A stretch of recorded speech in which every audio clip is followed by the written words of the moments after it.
sebagai saya nih sebagai ekonom lah biasanya kan yang realistis gitu ya melihat itu ya lebih cenderung lah gitu ya.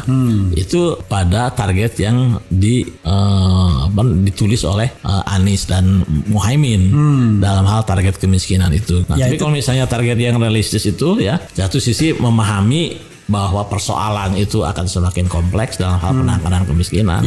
Jumlah yang akan dientaskan juga kan makin semakin berat gitu kan. Secara persentase penurunannya, tetapi di sisi lain akan ada usaha yang lebih keras.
Tetapi terlepas dari itu, kita bicara peluang lah ya ke masa depan tuh bagian agak akhir-akhir ini, yaitu Mas Fadil lihat visi misi capres-capres ini. Biasanya kan ekonom tuh senang sekali. Iya. Saya udah baca tiga-tiganya. Ya kan. Jadi dan bahkan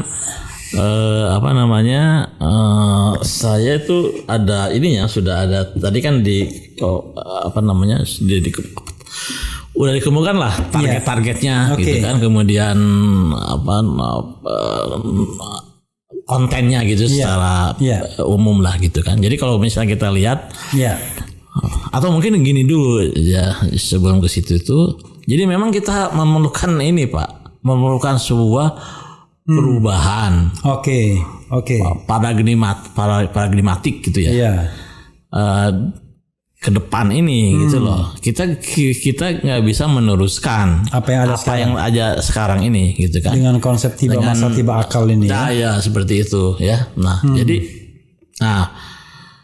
oleh karena itu kalau misalnya kita sepakati dengan itu ya kan, kita ingin bandingkan lah kira-kira kan seperti itu.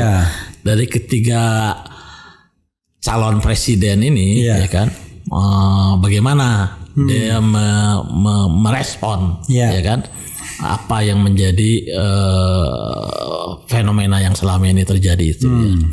Jadi kita memang kalau saya lihat ya Pak ya, ini jadi gini, ada tiga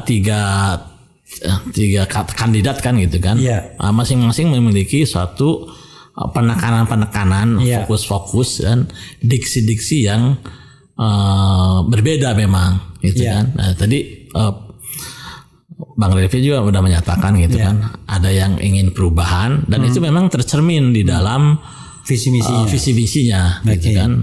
Misalnya kata-katanya gitu kan, kata perubahan itu sendiri. Kemudian ada yang ingin melanjutkan di ekstrem yang lain kan gitu kan. Melanjutkan juga itu tercermin dalam visi-visinya. Ada juga yang istilahnya percepatan gitu kan, gaspol kan gitu kira-kira kan, yang sering dikemukakan itu. Jadi memang itu tercermin gitu. Nah sekarang kalau kita lihat ya dari target-target yang mereka kemukakan itu memang juga berbeda-beda gitu. Jadi kalau misalnya dalam konteks pengentasan kemiskinan ya kan, kalau Prabowo Subianto dan Gibran kan karena udah resmi ya. Itu kalau nggak salah dia mentargetkan dari tahun 2029 itu kemiskinan itu menurun menjadi 6%. Sekarang berapa persen? Sekarang sekitar 9,53%. Ya kan. Sementara Ganjar dan Mahfud itu 2%. Kemiskinan tinggal 2%. Tinggal 2%. Oke. Nah, Anies dan Caimin ini itu kalau salah 4-5%. 4-5%. Oke. Nah, ini sebelum dijawab lebih lanjut, itu tuh mereka tuh turun tuh pakai standar yang sama nggak? Apanya?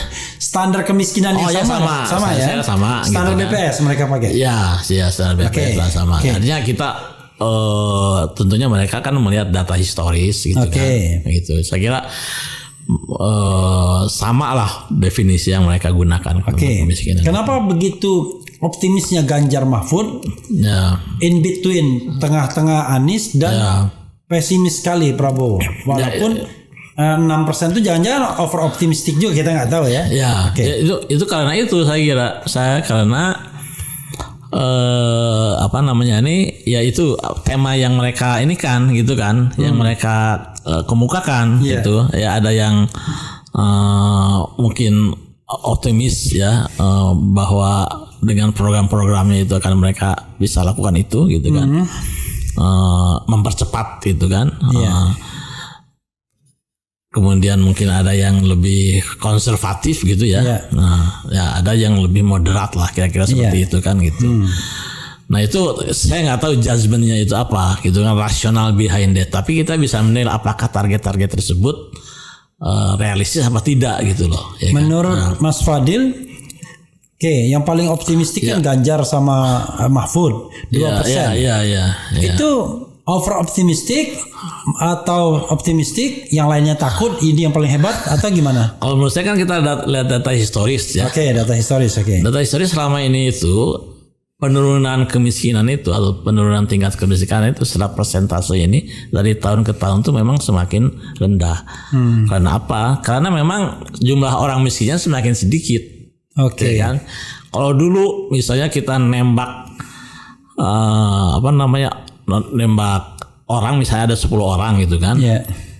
Kalau misalnya kita nembak orang itu tersebut, kemungkinan besar untuk dapatnya itu kan lebih besar dibandingkan kalau misalnya jumlah orangnya itu semakin sedikit kan gitu. Dan demikian juga dalam kemiskinan itu seperti itu. Kalau dulu kan jumlah orang miskin banyak. Kemudian diguyur misalnya dengan berbagai program, yang persentasenya yang menerima itu pasti lebih besar lah kan gitu kan.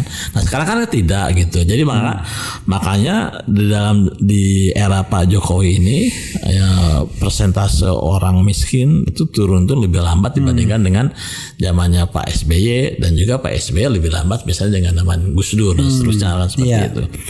Jadi ke depan itu saya kira akan seperti itu gitu kan. Targetnya itu oleh karena itu harus benar-benar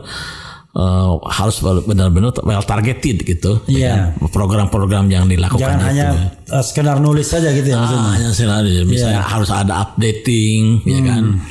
Harus ada program yang terencana dan seterusnya lah seperti itu. Nah, jadi kalau menurut saya sebagai ekonom ya biasanya kan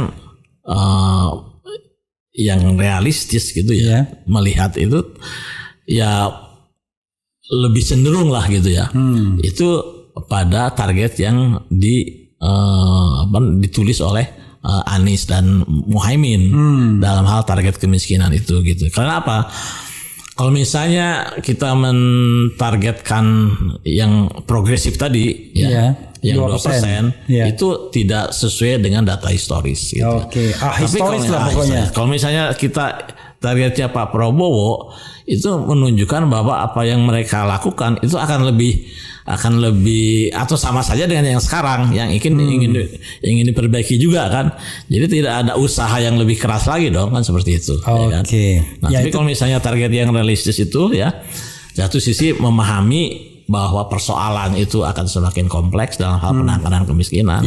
Jumlah yang akan dientaskan juga kan semakin berat gitu kan. Secara persentase penurunannya, tetapi di sisi lain akan ada usaha yang lebih keras. Akan ada perubahan misalnya dalam hal program-program yang akan dilakukan tersebut. Ya, akan lebih baik lagi, akan lebih tepat lagi dan seterusnya seperti itu saya kira. kalau kita bandingkan ketiganya ini ya, yang paling fundamental apa sebenarnya? Kalau dari sisi ekonomi, jangan sampai kita terjebak pada wacana doang itu. Banyak perbedaan ininya. Perbedaan pembangunan atau visi misi di bidang ekonominya. Yang paling fundamental. Ya kalau menurut saya kalau dari sisi programnya, ya, itu ada hibita ada irisan lah. Irisan ya. Hampir sama saja. Iya, nggak mungkin sama sekali baru tuh nggak mungkin. Tapi apa yang membedakan di sisi apa yang paling kalau menurut saya mungkin yang harus dilihat itu nanti ya. Itu dari sisi ininya fundamen atau kerangka berpikirnya gitu loh. Paradigmanya gitu kan. Nah, yang saya lihat itu misalnya dalam hal Anies dan Muhaimin ini, kalau kita lihat core-nya itu ya kan, itu kan bagaimana pertumbuhan ekonomi itu ya kan, itu dilakukan atau melalui pemerataan, keadilan ya. Jadi elemen of justice itu ya kan, itu harus embedded gitulah. Harus internalizing di dalam kebijakan ekonomi ya kan. Jadi boleh aja pertumbuhannya sama atau mungkin lebih kecil, tetapi pemerataan lebih tinggi, keadilan lebih tinggi. Jadi istilah dalam ekonomi literatur itu ada yang disebut sebagai growth through equality gitu. Jadi pertumbuhan melalui pemerataan. Nah, kalau Pak Prabowo kelihatannya itu kayak big push gitu Pak. Jadi programnya itu besar-besar gitu ya, skalanya massal. Misalnya tadi itu makan siang gratis gitu kan. Pokok yang gitulah, big push lah gitu kan. Nah, di dalam ekonomi seperti itu ya. Nah, kalau Pak Ganjar ini saya kira dalam hal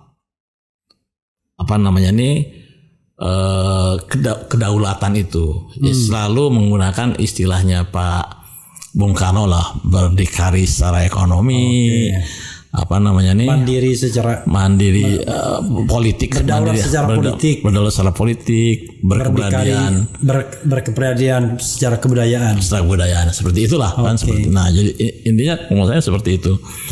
Nah, tapi kan persoalannya itu saya kira ketiga capres ini pada akhirnya itu akan, terutama ini Pak Prabowo ya, itu pertanyaannya itu dari mana uangnya? Iya. Ya kan? Tadi susu gratis, makan gratis, gitu dari mana? Dari mana? Sementara tekanan fiskal gila-gilaan sudah. Betul gitu kan, seperti itu. Jadi memang saya kira pada akhirnya seperti itu pertanyaannya itu gitu loh. Ya.